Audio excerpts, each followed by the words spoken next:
Hey, and welcome to episode number 80 of Brave Widow Show. And hey, it is official. We are in the new year. It's 2024.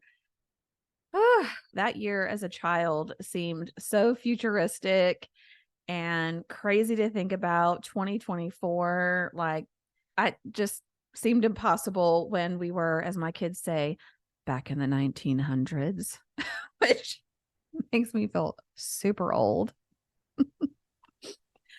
And Whitney Benko is going to share her story, which I think will inspire and encourage you. And I'm excited to share her story with you.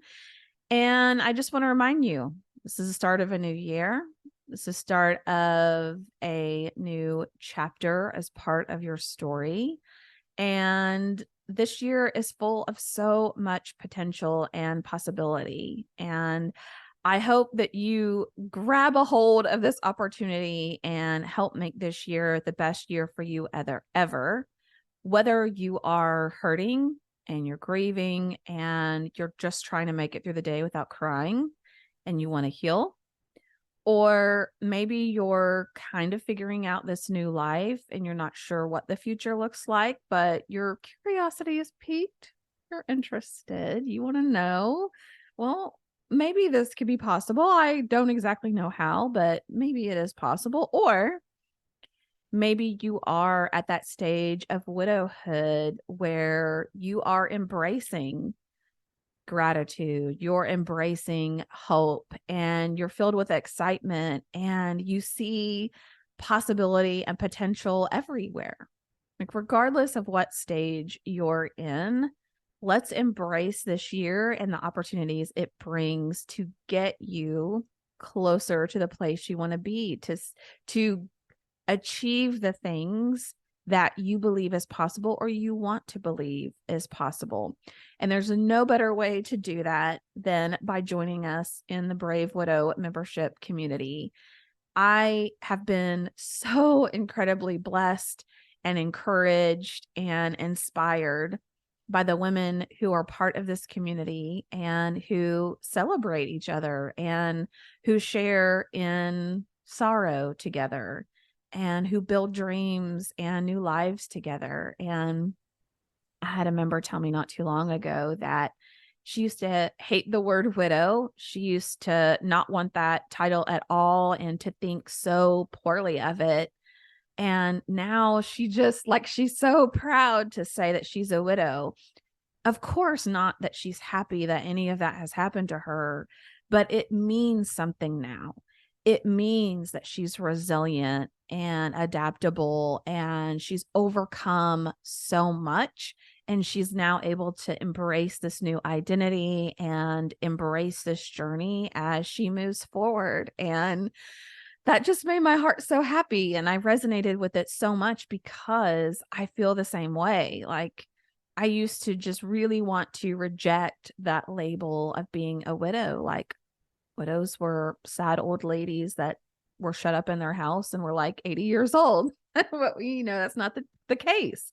The average age of a widow is 59, which is crazy to think about. And the older I get, the closer 59 seems to be to my own age. So yeah, crazy to think about how young widows actually can be or are. And I have learned so much about widowhood and what it means to be a widow and what it means to rebuild life again, that I'm so proud to be part of this amazing community of widows who are so generous and loving and who are no longer naive to death and whose priorities are so sharpened that they want to give to others. They want to help others. Even when they're so early on in their journey, they love helping the people that are behind them.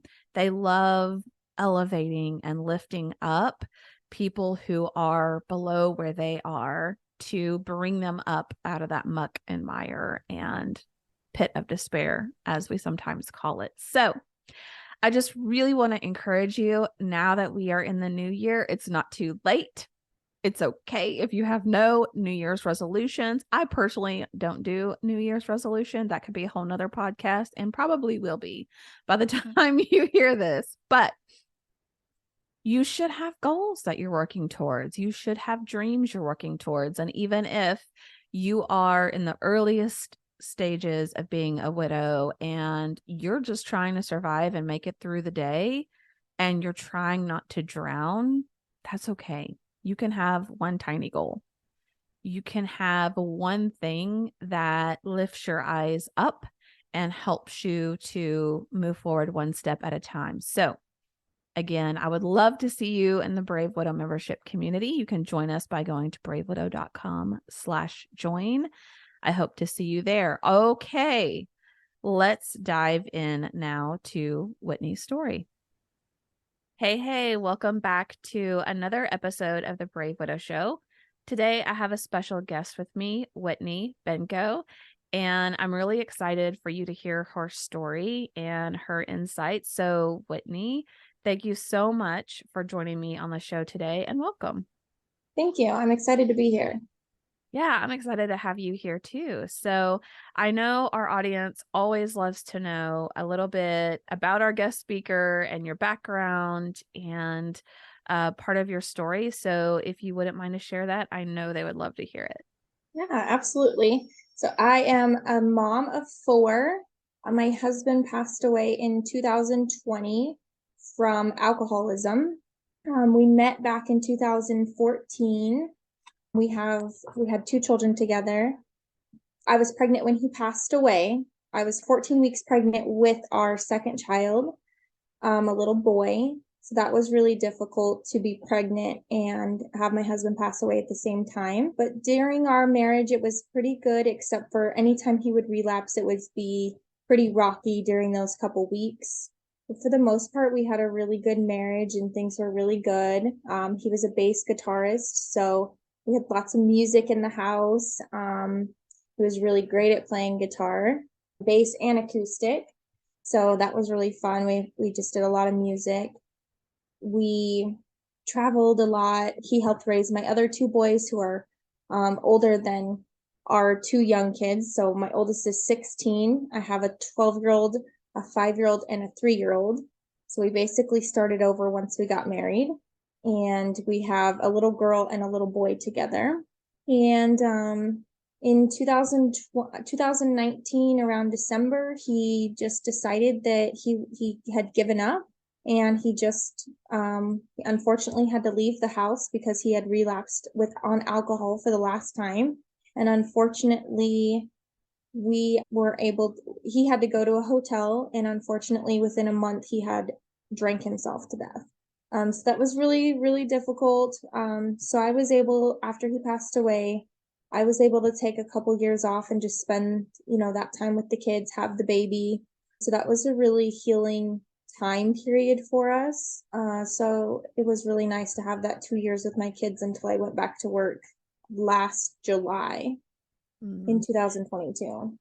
So I have to imagine that it's a very helpless and also frustrating feeling to see someone that you love so much struggle with addiction, struggle with something that ultimately could hurt them or lead to this. What was that like for you during that time when he was kind of back and forth, up and down with his alcoholism? It was extremely difficult. I actually have a bachelor's degree in psychology and was a substance use case manager.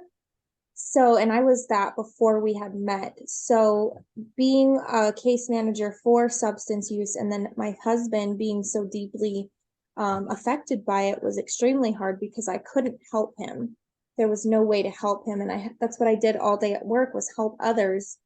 So not being able to help him it was the worst feeling in the world. I felt so helpless. Yeah, I can't really imagine. I've had a very close friend that struggled with addiction, and they really became theirs was, drug use.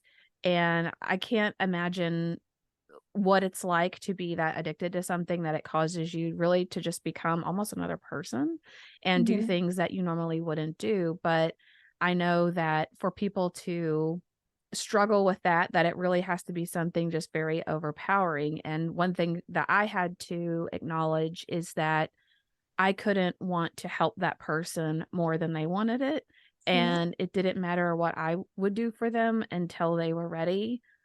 Really, they had to make that choice for themselves. Given your experience, would you say that's similar for other people that may be struggling with that right now with their spouse? Yeah, absolutely. Absolutely. And that's one of the hardest pieces is you can't help them unless they want to help themselves, but you deeply want to. And you probably wanna just strangle them at times too, I'm sure, like, Oh, yeah. "Why are you doing this? Why are you putting me in this situation?" But, so it's just incredible to me to think about, you as a mother, and here you are pregnant, and, you're several weeks along, and then he goes to stay in a hotel, and what should be a very like exciting time, a time that you're looking forward to. Now you're facing the rest of your pregnancy and then that delivery, knowing that he's not going to be by your side and you're not going to have that same probably level of support.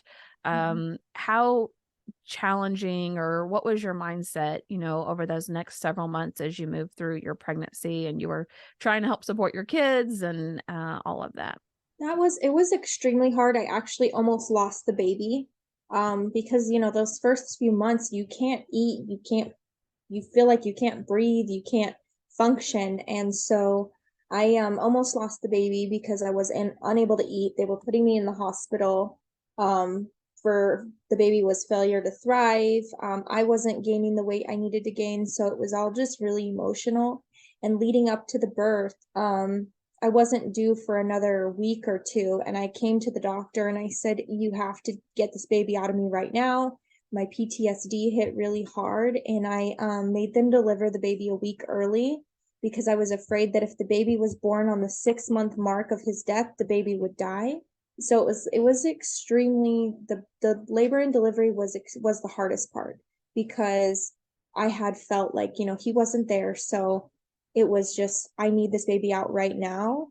And so thankfully they did listen to me and they did deliver the baby a week early. But being in the labor and delivery room by myself, I had a couple friends with me, but without him was just it was really, really hard. It was really hard. Yeah, and you already just in a normalized state, there's a lot of emotions, there's a lot of things that come up when you're in that delivery room, and as you move forward over those next few days and weeks.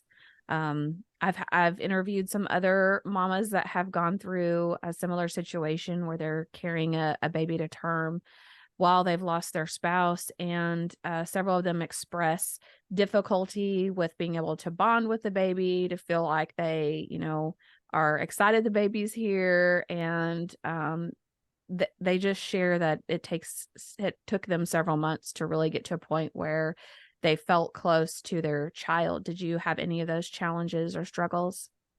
I didn't actually, because he had 3 girls before he had this boy. I found out I was having a boy the day before he passed away. And so I kinda, like, in my mind was like, "Oh, this was the last gift he gave me, and it was a boy." So I actually bonded with him a lot more than I did my other 3 children. Oh, what a beautiful way to look at that situation and to look at your son. I love that. I love that you're able to view that. And I'm glad that your friends were there for you in the labor and delivery room. Did you feel like you had a lot of support and people that surrounded you after your husband passed and then after you had your baby as well? After he passed, I definitely had a lot of support. After the baby was born, I had a few supportive. I actually almost didn't make it through the labor because I had a hemorrhage. So that was really scary. But so everybody started to pop back in. They disappeared for a while. And then after the baby was born, of course, they started to pop back in, and surround me with support because it was such a scary time after the baby was born. So what were some things that you found the most helpful that people would do? I know a lot of times people really want to help, they want to show their support, but maybe they just don't really know exactly what would be helpful to a widow and to somebody who's newly had a baby? I think cooking was really helpful when people would bring over some meals, or that was really helpful, or ask me, hey, can I take the kids for a couple hours? That was really helpful for me just to give me some time to gather my thoughts, especially after he passed away. It was nice to be able to have a couple hours just to gather my thoughts, try to figure things out, because, it's where our emotions are all over the place during that first few months. So it was really nice to have people come and take the kids for a little. The hardest part is they don't really know what to say, or they don't really know what to do. So they kind of they stop after a while because they don't know what to say. And so that is the hardest part, is when they do stop coming around and then you kind of feel out of place. I felt so out of place after everybody stopped coming around. Yeah, I know for a lot of widows, our whole typical social circle changes for a lot of different reasons, but it still is a weird shift. And it still, I think, comes with a grief of its own. As you kind of rebuilt your social circle and people that were around you, did you find that you reached out more to friends and family that you already had, or did you find new friends and new people as you started to heal and move through that journey?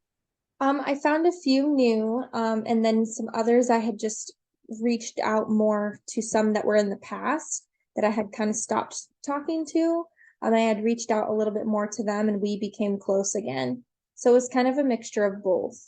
Oh, I think that's fantastic. I know some people enjoy like people who've only known you as a widow and they don't really know the you before. But then, of course, it's always nice to have like those true blue people that we can nurture a relationship with and they continue to show up for us, which is Mhm. awesome. It definitely is. Yeah. So what advice would you share with someone, let's say, who's in a similar situation and maybe they're still within the first few months and it's raw and it's painful.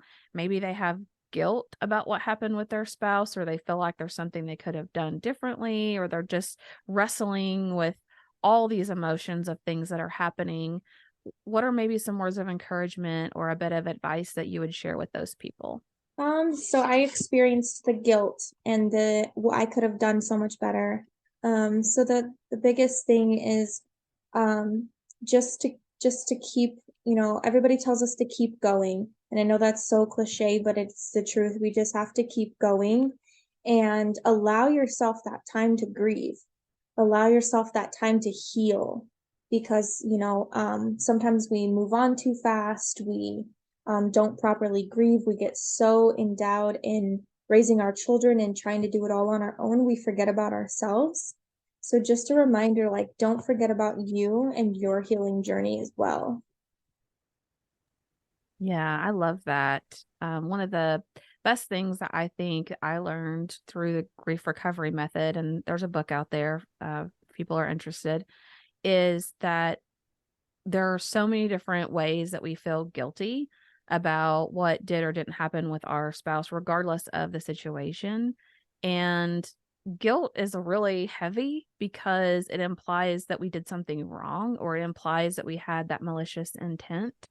So I always just try to remind people, if you're struggling with guilt or that's something that's weighing heavy on you, instead of thinking, well, I'm guilty or I was guilty of this or that, think about it more along the lines of, I wish there were things that were better, more, or different.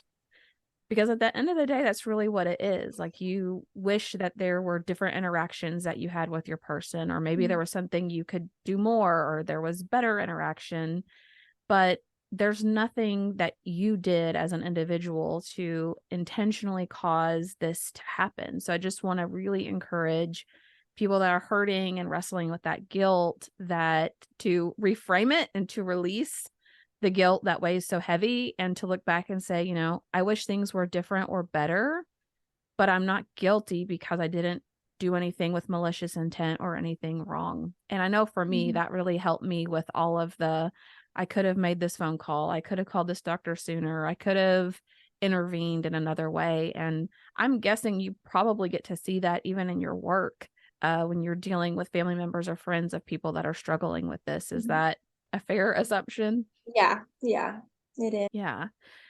So I think that's really great advice to not necessarily consider yourself burdened with guilt, and to give yourself like just the grace and time to heal.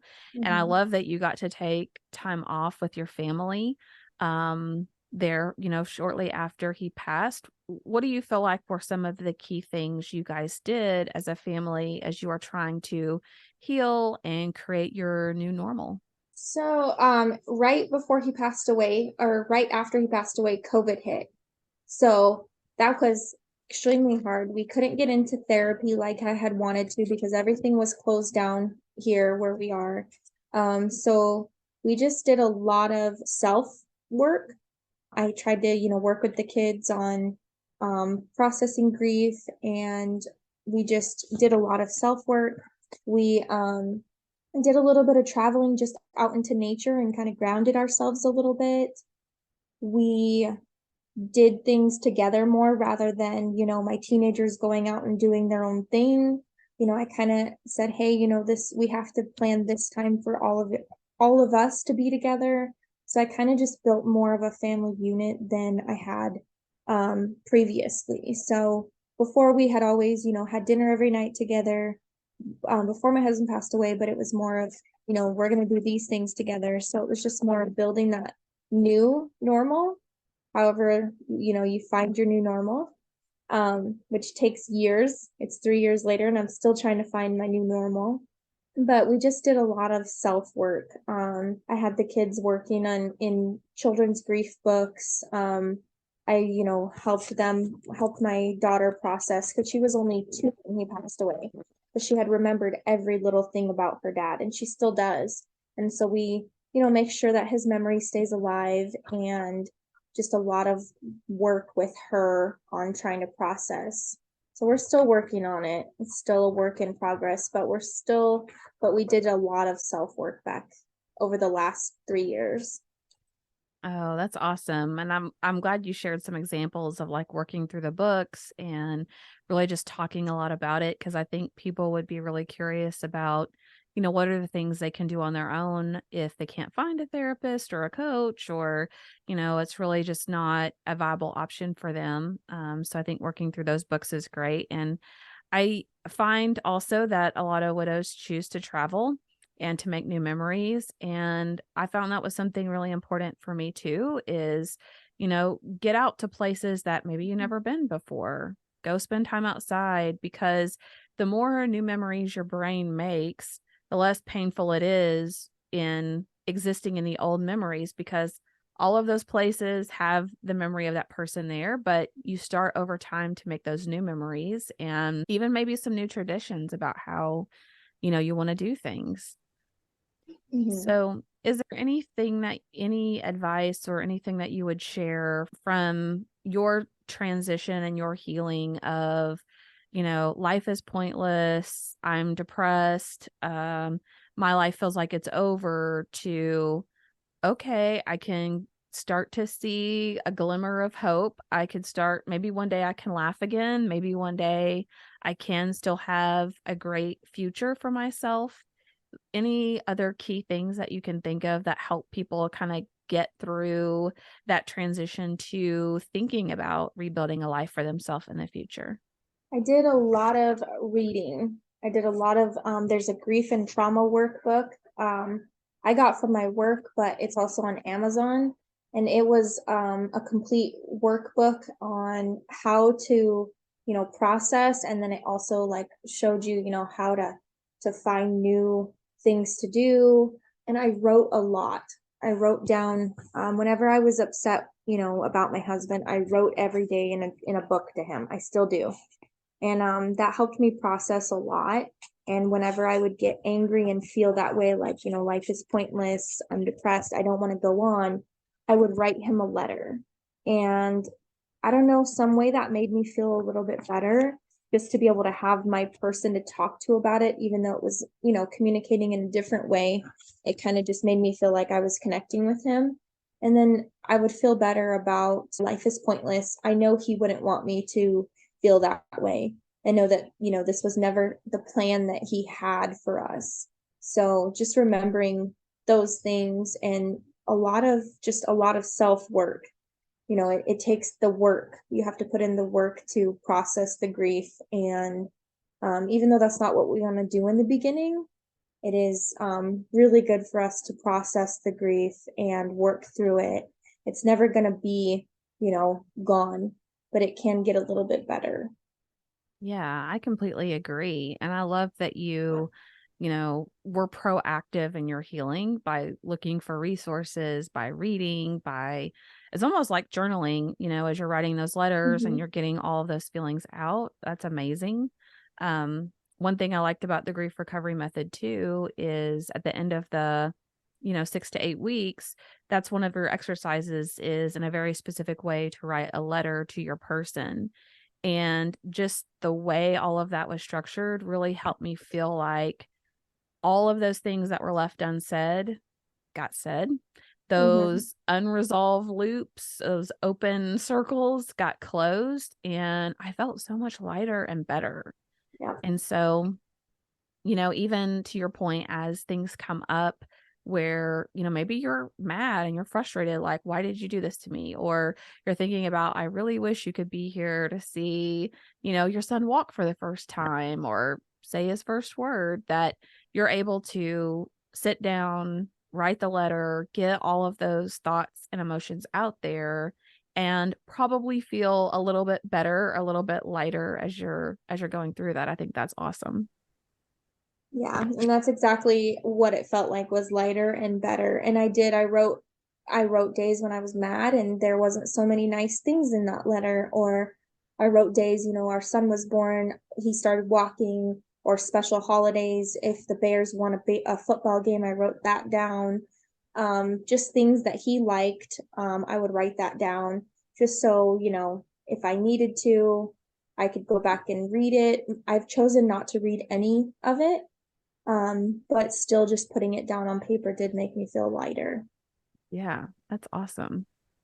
So I know some widows share that if they have a spouse that dies to suicide or substance abuse, things like that, that maybe people aren't as supportive or they make comments or, they feel a little suffering in the shadows is the phrase that was used the other day when I was talking to someone.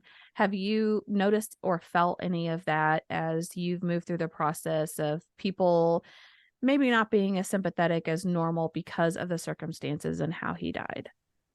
I honestly haven't. Well, I actually have. I dated somebody about 2 years later, and he had no care about it. He thought I shouldn't be grieving it.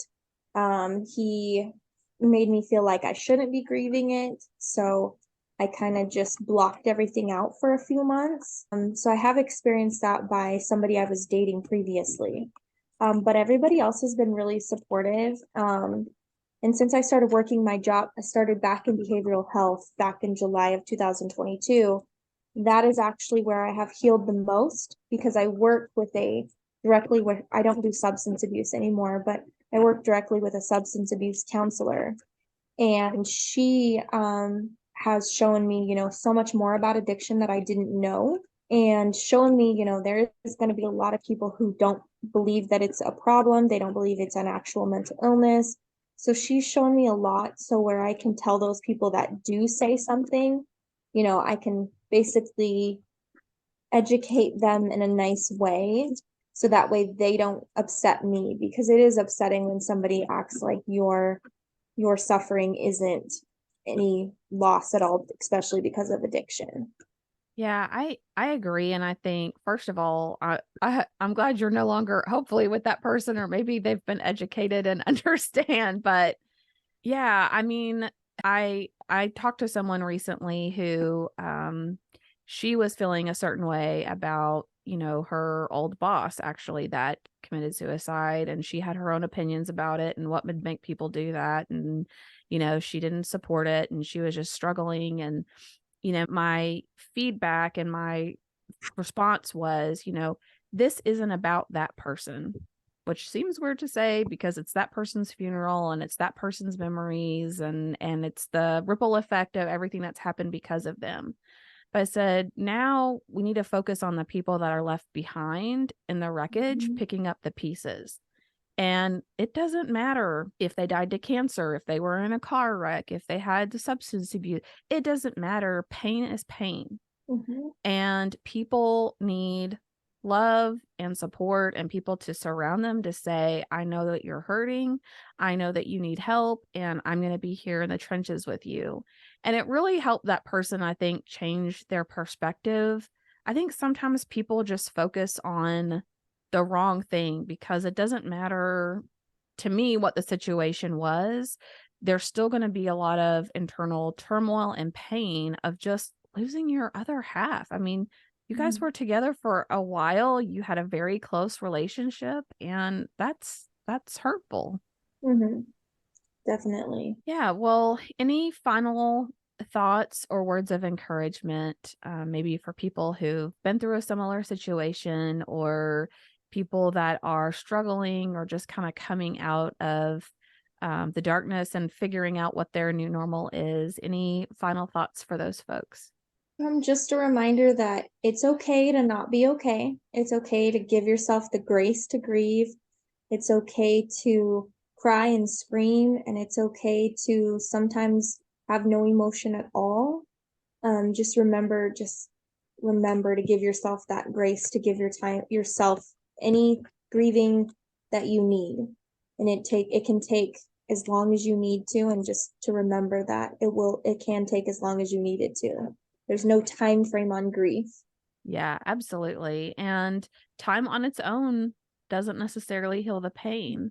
Exactly. So I encourage all of you, just like Whitney has done with herself and her family, to be proactive, read, join a support group, seek out counseling or therapy or coaching, but in some way become proactive and healing.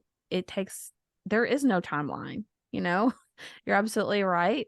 But also being stagnant and living in the day-to-day pain doesn't magically heal the wounds either. So we'll just leave you with that encouragement. So Whitney, thank you so much for coming on the show and sharing your story so openly, and the words of insight that you have. I really appreciate it. Thank you for having me.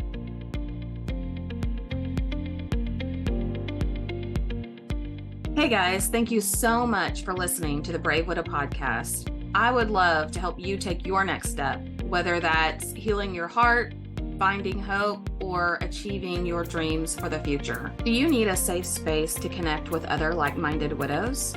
Do you wish you had how-tos for getting through the next steps in your journey, organizing your life, or moving through grief? What about live calls where you get answers to your burning questions? The Brave Widow membership community is just what you need. Inside, you'll find courses to help guide you, a community of other widows to connect with, live coaching and Q&A calls, and small group coaching where you can work on what matters most to you. Learn how to heal your heart, find hope, reclaim joy, and dream again for the future. It is possible. Head on over to bravewidow.com to learn more.